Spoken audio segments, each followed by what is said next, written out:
The first thing that spirituality brings to you is not that the entire world is a family, but that the entire world is false. Not that the entire world is family, but that the entire world is false. Not family, but false. There's a big difference there. Now, when you say the world, it is actually your world you are talking of. The sages take great pains to help us understand this. There is nothing called the objective world. We all live in our personal universes. And it is these personal universes that are false. And because we live in our personal worlds, therefore no two worlds are ever properly at sync with each other, in sync with each other. And hence there is a lot of strife. I live in my mental globe, you live in yours. And my globe is never going to concur with yours. Why? Because I have a personal center and you too have a personal center. And the personal center is false and cares just about its own false and imaginary welfare. So it's not that the entire world is a family. That's a very pedestrian kind of concept and phrase we have picked up because it suits us. If you go to Vedanta, if you go to Upanishads, the kind of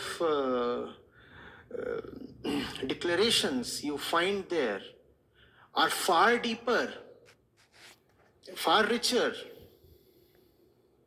far more striking, but we don't pick them up. We don't pick them up because they don't suit us.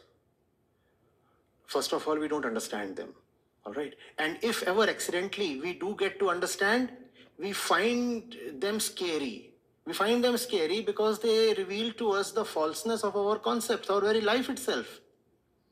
So we don't touch them. We pick up something very, very easy and comfortable like Vasudhaiva Kutumbakam. Right? So, you see, are we happy even with the little personal families that we have? What happens in our families? What happens in our houses? Let's get real. If we are not happy in a family of 5, why do we want to extend the same unhappiness to the entire globe by talking of stuff like Vasudhaiva Kutumbakam? The man and the woman are all the time at each other's throat, breaking each other's head. You cannot have peace even in your kutumb of 2. Why do you want to have a global kutumb?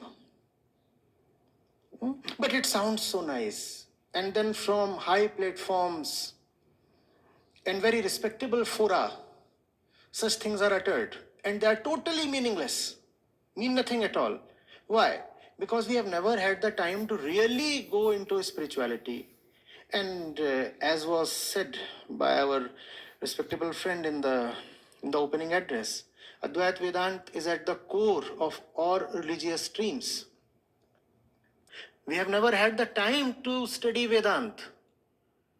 So the little exposure to spirituality that we have is by way of popular culture. Somebody taught us some verse from Saint Kabir. Somebody came to us and, somebody taught us some verse from Saint Kabir. Somebody came to us and,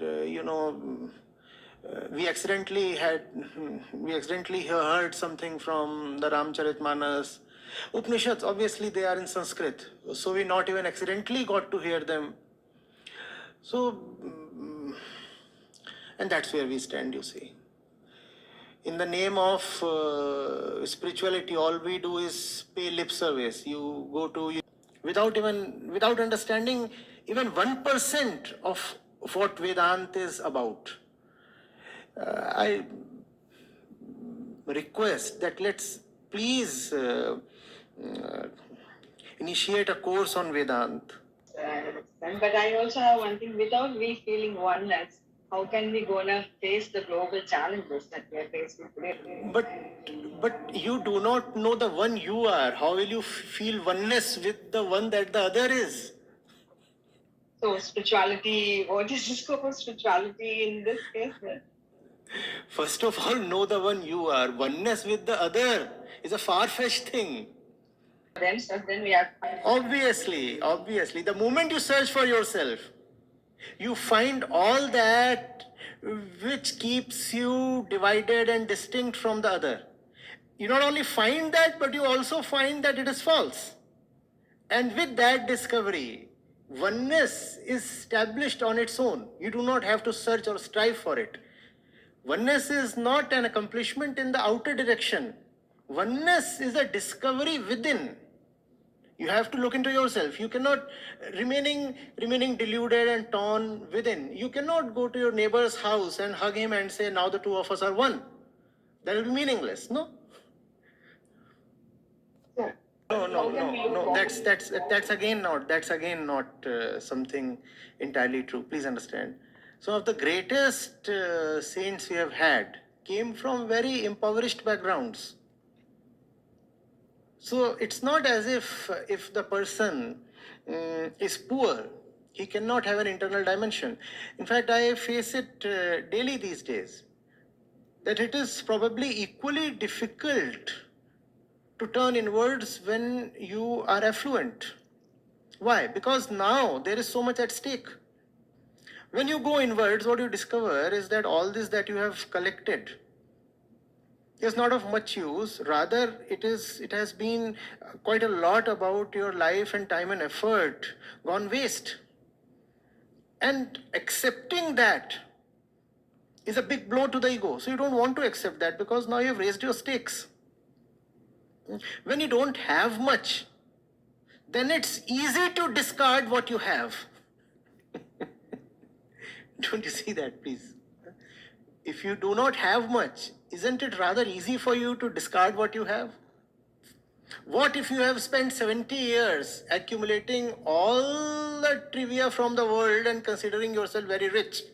And then at the age of 70, you suddenly come to know that life has just been wasted in this kind of accumulation. You won't want to accept that.